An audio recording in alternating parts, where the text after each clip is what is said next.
This technical series is presented by Iggy Brigado, Senior Sales Engineer for JPS Interoperability Solutions.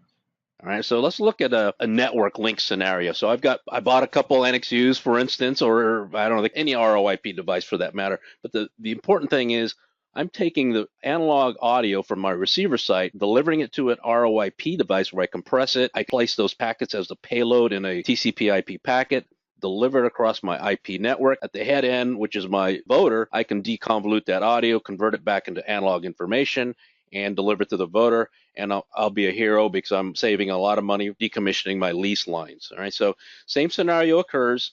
I'm going to fully quiet my receiver sites. I deliver audio, I compress over the network, I decompress, and I deliver the audio to the voter, and I vote precisely at the same time. I do a round robin, continuously measuring spectral noise. All right, so that's what the voter does, looking for the least amount of noise from one of these receiver sites.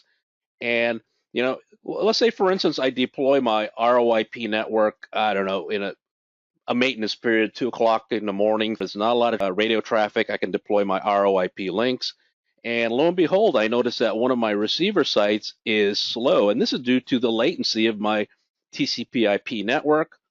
No big deal. I can go into my SVM2 modules. I can adjust my receive audio delay such that all the audio is arriving at the same time. I'm good to go. My system's voting properly. The problem occurs throughout the day is that the jitter changes. So 10 o'clock in the morning, noontime, I get a call as a technician or an engineer, hey, your system's not voting properly.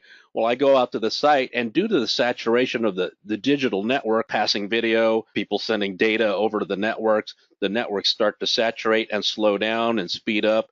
And my audio delays are now skewed and I'm misvoting, right? So I go in at noontime, I realign my receive audio delay on my voters, everything's voting properly. I get another call at 9 o'clock in the evening saying my voting system's not properly voting because the networks have desaturated and my latency latencycy latency is changed, and it changes throughout the day, and you start chasing your tail.